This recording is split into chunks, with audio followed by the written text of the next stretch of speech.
You are listening to Proof Text, a Glossa House podcast exploring Scripture and all things related to it. New episodes are released daily.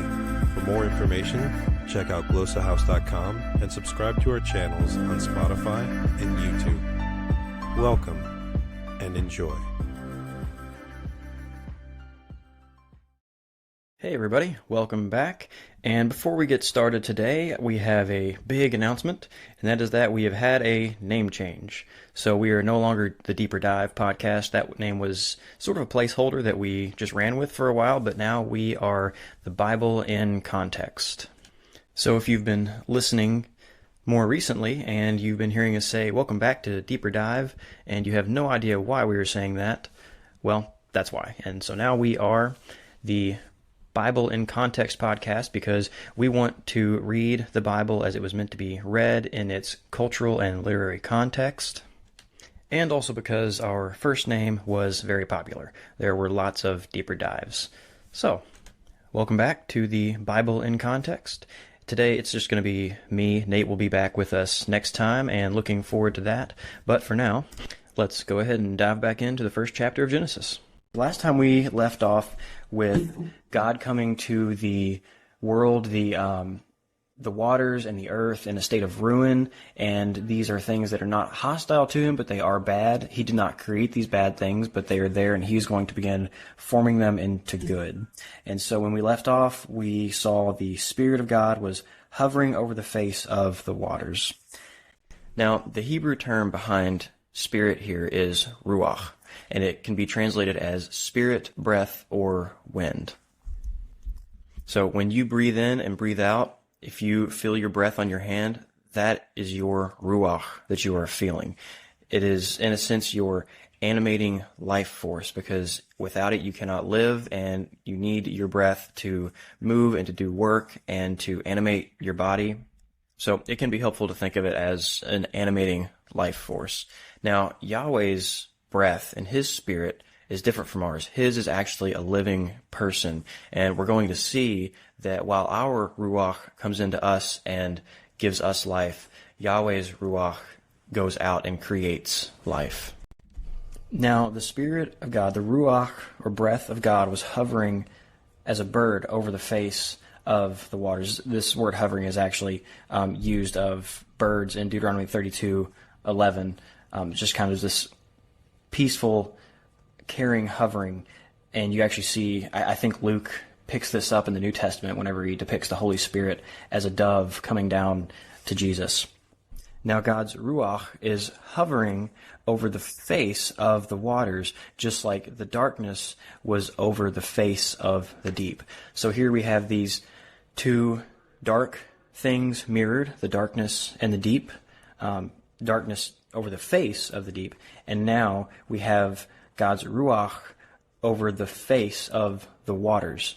And so it does seem like these waters, by being associated with God's ruach instead of with the darkness, they are no longer referred to as the Tehom, as the deep, the abyss, but now they are referred to some better waters, possibly some more life-giving waters like what will be seen in the Garden of Eden.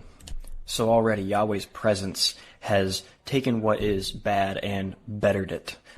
And now we have our entire pre-creation set up. There is the ruined land, there is the darkness and the deep, and then there is God's ruach over the waters.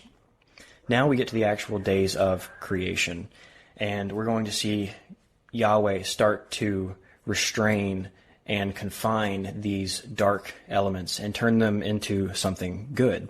And there's also a lot of artistry that runs through this entire creation segment. Nate has already pointed out in the sermon series that the first 3 days are spaces that are created that are filled by things on days 4 through 6. There's a lot more going on than just that. If you want to go even a level deeper, there is actually a video.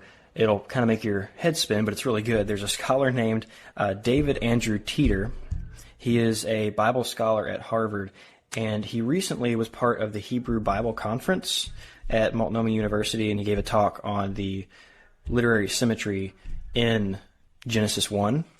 It is very in-depth, but it's really cool. So if by any chance you wanted to check that out, it is called Dr. Andrew Teeter, The World Seen Hebrew Bible Conference. So check that out if you want to. Again, might make your head spin, but it's really cool to see all the things that he pulls out of the text. And also, like Nate mentioned, there are sevens woven all throughout this text. There are certain key words that are said in multiples of 7 throughout Genesis 1 and the first few chapters of Genesis. Gordon Wenham's Genesis commentary in the Word Biblical Commentary series points out a lot of this. And I'm just giving you this by way of mention. We're not really going to dig into all these minute things. They're really cool, and they do help us in our understanding of the construction of specific literary units as we read. And that is helpful. It helps us see how the narrative is broken up a little bit. That's not really going to be our purpose. I'm not wanting to get that granular. It's useful stuff. It's really cool stuff. And there are some resources I mentioned that you can look at this in. But what we are going to look at are more top level issues that will help us to see the direction and the force of the narrative of Genesis. Whenever these minute details become relevant, and they will from time to time, then we will look at those. Not to say that they're not important other times, but sometimes they're just beyond the scope of what we are doing. I want to go ahead and take a look at the first day, and maybe this will give you a little taste of what is in the rest of Genesis 1 so that you can go ahead and read the rest of the chapter. And maybe by next week you'll be able to beat me to what I'm going to say about it. So, in verse 3, it says, "And God said." Now, the act of speech right here, I just want to point out that speaking requires opening the mouth and breathing. I think that the idea here of speaking and the breath, the ruach of God that was just mentioned, those are not unconnected ideas. We're not given here a full, detailed doctrine of the Trinity or multiple persons of Yahweh or anything like that here, but there's hints there that even Genesis will start to build on later, as we will see. So, he says, "Let there be light," and there was light. And God saw the light was good, and God separated the light from the darkness. God called the light day, and the darkness he called night. And there was evening, and there was morning the first day. So what does he do here? God takes the darkness and the light, and he separates them, and then he names each of them, giving them a destiny. So this harkens back to what we said in our second episode about functional ontology. Throughout the ancient Near East, there are instances of taking the primordial ruined matter and separating it out and then decreeing destinies, giving it a function within the now ordered world. So God makes the light, he separates it from the darkness, assigns it the function of being day, and the darkness he goes ahead and assigns. He doesn't completely obliterate it. That doesn't come yet. That will come actually in the biblical story. But he assigns it the function of night. So he has not destroyed darkness yet, but rather he has restrained it with the light. And we're going to see that he continues to do that. He continues to restrain these elements of ruin that we saw in the first couple verses of Genesis. And he begins to make this ruined space into something good. His presence, when it comes into contact with these things that are bad, these things that are ruined, he makes them good. Now, when it comes to the light, I just want to point out that this isn't, again, the 21st century science idea of photons being created. We're going to see that light is actually associated with Yahweh's salvation and life, just like darkness is associated with unrighteousness and ruin and death. Light is going to be associated with Yahweh and with his life and goodness. And we'll see that as we come back to this passage. What I'm going to do is I'm going to step through the days of creation and the Garden of Eden narrative and highlight some important elements, and then we're going to come back and just trace a theme or two through these chapters, and we'll continue to trace themes and motifs throughout Genesis. But for Genesis 1 in particular, it's helpful for us to first slowly walk through the elements of the text so that we can understand it in its ancient context before we try to understand the narrative themes that flow through it. But light being associated with Yahweh's salvation will actually be one of the key elements of the theme we're going to trace. So again, we will come back to that. Let's go ahead and talk about day 2. So starting in verse 6, and God said, "Let there be an expanse in the midst of the waters, and let it separate the waters from the waters. And God made the expanse, and separated the waters that were under the expanse from the waters that were above the expanse. And it was so. And God called the expanse heaven, and there was evening, and there was morning the second day." So there's a few things to say about this day in creation. First of all, I just want to point out this is where the heavens are created. So again, this is just another point showing that verse 1 of Genesis is a title because it says, "In the beginning, the heavens and the earth were created." Well, there were no heavens until the second day. So this wasn't the first act of creating all things and then starting to work on the details throughout the chapter. Rather, it's a summary, and then we don't get the actual heavens until day 2. Now, when we talked about verse 1, I didn't mention this, but it would be helpful for us here to talk about the word heavens a little more. It's the word in Hebrew, shemayim, and you don't have to know all these Hebrew words. I think it's just nice to have a word to go along with the definition that I'm going to give. But the word shemayim, when we think of heavens, a lot of us, and I think this is kind of going away, I think we've been talking about how heaven is not this harps and clouds kind of place, but it's God's dwelling that is meant to reunite with the earth. The word shemayim, the word heavens, is not just referring to God's realm or some ethereal place or God's throne room, however you picture that. Rather, it's simply the word skies. It just means everything that is above your head. And that's sometimes why you see it in the plural, heavens or skies, and not just heaven or the sky, because you've got the air above your head, and then in this worldview, you've got the dome above that holds up the waters that are above that, and then above that, there is God's throne room, God's dwelling place. So there's multiple layers to the sky here, and so it makes a little more sense why we see skies instead of just the sky. Now, let's talk about this word expanse a little bit. The Hebrew word is rakia, and when it is in a verbal form in Hebrew, it refers to flattening out something, sort of like you making a shield, something like that, beating that out into a flat surface that can be used to protect a soldier. In Ezekiel, we actually see the word rakia used to talk about Yahweh's chariot throne riding on top of it. So the rakia is actually likely a solid surface that is holding up the waters above and separating it from the air that is beneath it. John Walton, in his book Genesis 1 as Ancient Cosmology, he actually takes it that another word that doesn't appear in Genesis 1, the shachakim, is the solid part of the dome, and the rakia is the space under the dome. Either way, the point is here that the expanse that we're looking at has to do with creating this dome sort of shape that separates the waters below the expanse from the waters above the expanse. But the expanse here is not outer space, the vast expanse that we think of. This is either the dome that separates the waters from one another, or it's the space, the expanse between the dome and the waters below.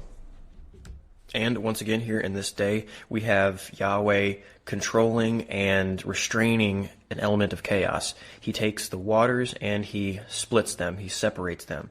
That idea of splitting the waters is actually going to be important, so we'll come back to that when we walk through some of the themes in Genesis, especially in Genesis 1, but hold on to the idea of Yahweh splitting the waters. If you remember what we read in Psalm 74, that's going to sound familiar, about Yahweh splitting the heads of Leviathan and crushing many waters. But for now, let's go ahead and move on to day 3. So, and God said, "Let the waters under the heavens be gathered together into one place, and let the dry land appear." And it was so. God called the dry land earth, and the waters that were gathered together he called seas. And God saw that it was good. So here again, God is taking some of the ruined elements and designating them for something else. He's separating out some of the waters and now designating them to be seas, to be something that humans can use. I'm not sure exactly what the Israelites may have been thinking when they saw this word seas, but they may have been thinking more of commerce and fishing and just this part of the waters that they can actually get out there and use. That's a little closer to the shore and not quite out into the middle of watery nowhere where death is almost sure. And you actually see the exact term of setting a limit for the sea. Let's take a look at Proverbs 8:29. It's just kind of cool to see how later biblical authors reflect on this passage. So, when he assigned to the sea its limit, so that the waters might not transgress his command, when he marked out the foundations of the earth. And so again, Proverbs is seeing this act of creating the seas as taking some of the waters, setting them a limit at the shore, and saying that the ruined elements can come no further. And if you understand creation in this way, it will really help you as you read some later biblical passages. So I want to read Job 38, 4, maybe down through verse 11. And viewing this as Yahweh restraining elements of ruin really changes the way you might read the last speech of Yahweh in Job. Instead of Yahweh just telling Job, hey, you should shut up because look at all this cool stuff I made, he's reiterating to Job that I'm the one who controls chaos. I'm the one that controls and restrains elements of ruin and can give life. And if you read it that way, that'll really change your reading of Job. This is not supposed to be about Job, but this is really cool. So let's read this. Job 38, verses 4 through 11. Where were you when I laid the foundations of the earth? Tell me if you have understanding. Who determined its measurements? Surely you know. Or who stretched the line upon it? On what were its bases sunk? Or who laid its cornerstone? When the morning stars sang together, and all the sons of God shouted for joy. Or who shut in the seas with doors, when it burst out of the womb? And when I made the clouds its garment, and thick darkness its swaddling band, and prescribed limits for it, and set bars and doors, and said, thus far shall you come, no farther, and here shall your proud waves be stayed. So here in the third day, with the creation of the seas, and with all three of these days, we have Yahweh taking something that is in ruin, something that is bad, and making it good, restraining it, or separating it out from what is bad, and giving it a purpose and a destiny, recreating it into something good, something that he can use for his purposes of making good. Viewing the creation and the world in this way is really going to help us as we continue through the biblical story, because we want to see Yahweh take these elements of ruin and completely remove them. We'll see finally in Genesis that Yahweh is the light of the earth, that darkness is no more and the sea is no more. So these elements of ruin in Revelation, they are completely removed, completely gone, and Yahweh has finally fully defeated them. Here he's only setting limits to them, and they're still within creation. Yahweh's purposes are began, but not complete. Understanding that will help us to get the tension behind some of the biblical stories and understand some of the vocabulary about nature that is used throughout the story. And I think it's worth mentioning something that I've just hinted at. There's a common conception that after Genesis 1, God's creation was quote-unquote perfect, or complete, or unblemished. There was nothing bad in the world. Well, based on how we're reading this text, that's not true. Yahweh was taking things that were bad and creating a spot where they are good, and his intentions were to expand that spot of good so that everything becomes good, but there was still plenty of bad all around. That's what Yahweh started to create with. I don't really know that the biblical authors had the idea of perfection in their minds in the way that we do, this ultimate state of everything being at peak performance. They don't really seem to be concerned with that. They seem concerned with simply the concept of Yahweh's life expanding and making things good. Again, that's also going to be important for our understanding of the rest of the narratives through the Bible.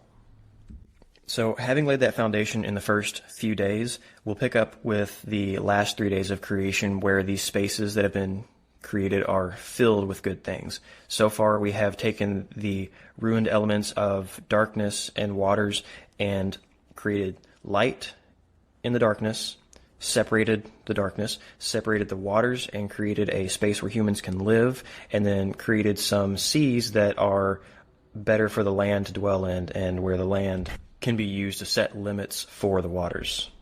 And in regard to taking these verses and trying to apply our own modern cosmology, our own modern sciences to them, a couple of really good books that may be helpful for those interested are C. John Collins's Reading Genesis Well, and then also The Liturgy of Creation by Michael Lefebvre.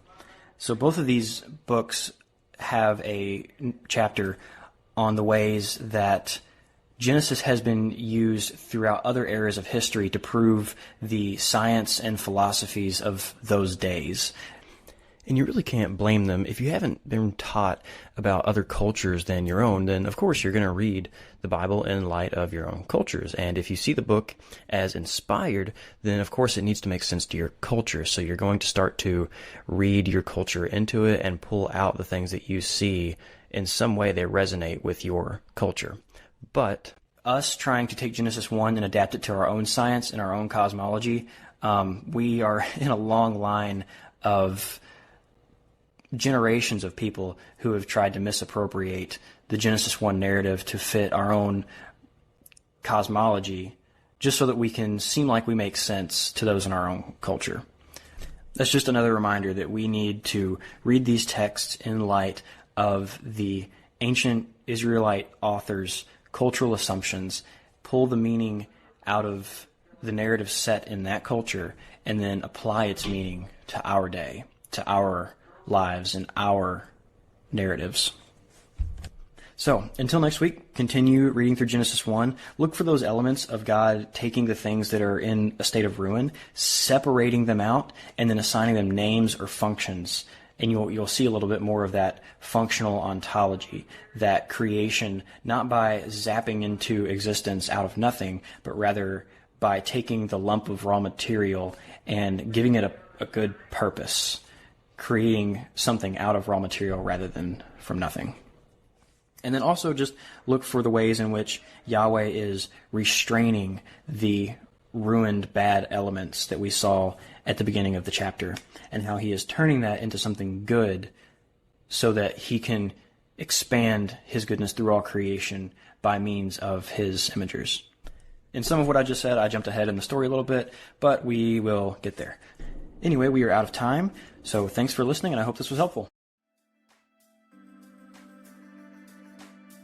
Interested in growing your ancient language skills but not sure where to start?